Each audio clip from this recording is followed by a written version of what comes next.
दोस्तों, इंसान करता कम, बोलता और दिखाता ज्यादा है। इंसान के जीवन में दो तरह के समय आते ही हैं। एक समय जब वह दुख और परेशानियों से गुजर रहा होता है तो वह समय उसके जीवन का बुरा समय कहलाता है, और जब उसका जीवन बिना परेशानियों के खुशी से बीत रहा होता है तो वह समय उसका अच्छा समय कहलाता है। लेकिन आपने कभी ये सोचा है कि इंसान के जीवन में ये दोनों समय क्यों आते हैं?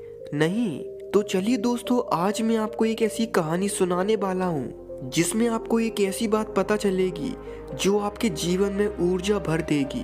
तो नमस्ते दोस्तों, मेरा नाम है देव, और चलिए बिना समय को गवाए हुए इस कहानी में खो जाते हैं। एक गांव में एक किसान रहता था। वह खेती करके अपना जीवन यापन करता था। एक बार की बात थी, उस किसान ने ये सोचा कि इस बार वह अपने पूरे पैसे को अपने खेती में लगा देगा। उसने सोचा था कि वह इस बार पूरे गांव में सबसे ज्यादा खेती करेगा।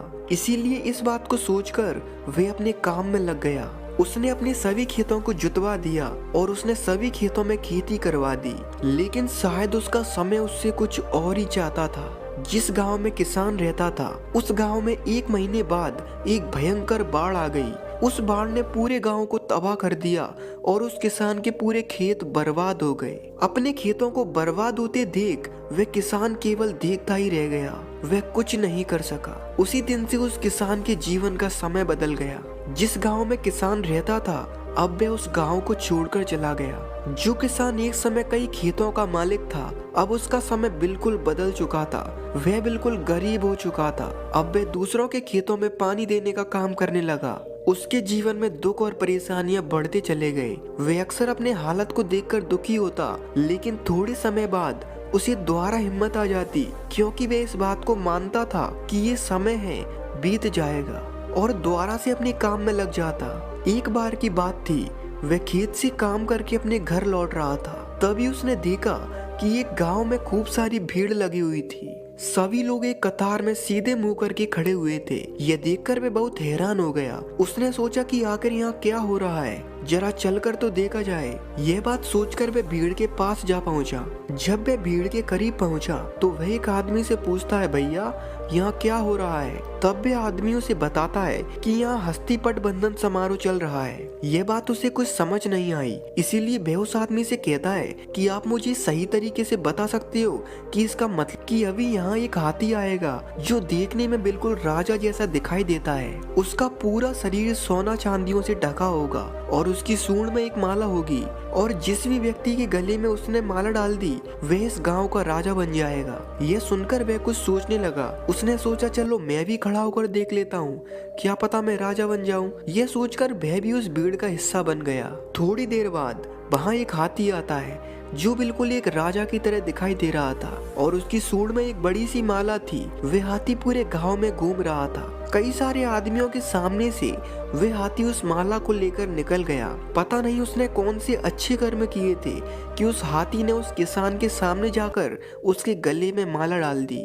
यह देखकर सभी चिल्लाने लगे, जय हो, हमारे नए राजा हमें मिल गए। उस गरीब किसान को कुछ समझ नहीं आ रहा था। तभी गांव का मंत्री आता है और उससे कहता है, अब आप हमारे गांव के राजा बन चुके हो। आज से आपको 5 सालों तक के लिए राजा बनाया जाता है। आप हमें अपना नाम बताइए और बताइए कि आप खुश हो। ये बात सुनकर वे किसान सोचता है, क्या पता किस कर्म का फल मिला है। एक समय ने मुझे भिखारी बना दिया और आज एक समय है कि मुझे राजा बनने का अवसर मिल रहा है। ये जरूर ऊपर वाले की कृपा होगी।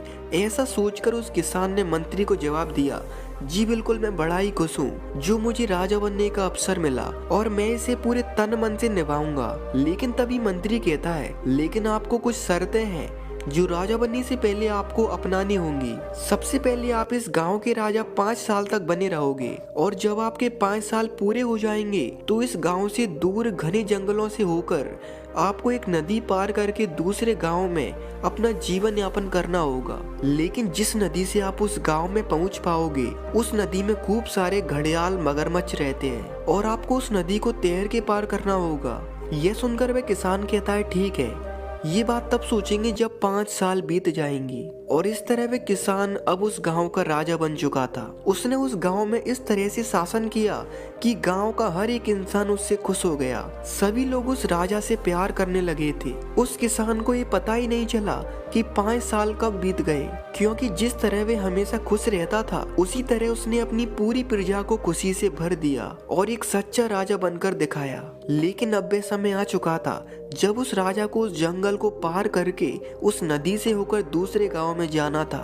जब गांव के सभी लोगों को इस बात का पता चला तो सभी गांव के लोग रोने लगे। कोई नहीं चाहता था कि उनका राजा उस नदी से होकर निकले, क्योंकि इन 5 सालों में गांव के सभी लोगों को राजा से प्रेम हो गया था। लेकिन जो शर्तें थी उसे तो पूरा करना ही था। इसीलिए गांव के सभी लोगों ने सोचा कि आज राजा का आखिरी दिन है। इसीलिए जब राजा उस जंगल की तरफ जा रहा था तो सभी गांव के लोग खूब ढोल नगाड़े बजाकर उसका स्वागत कर रहे थे। उस नदी में राजा बच भी पाएगा या नहीं, क्योंकि पहले भी कई ऐसे राजा थे जो हादसे में मर चुके थे। लेकिन जब वे राजा उस नदी के करीब पहुंचा तो सभी की आंखें खुली की खुली रह गईं, क्योंकि वे राजा उस नदी को हंसते हंसते पार कर रहा था। दोस्तों, सच ये था कि उस राजा ने 5 सालों के अंदर उस नदी के ऊपर एक पुल का निर्माण करवा दिया था जो इस गांव को उस गांव से जोड़ रहा था। और आराम से वह किसान इस गांव से उस गांव में जाकर चैन का जीवन व्यतीत करने लगा।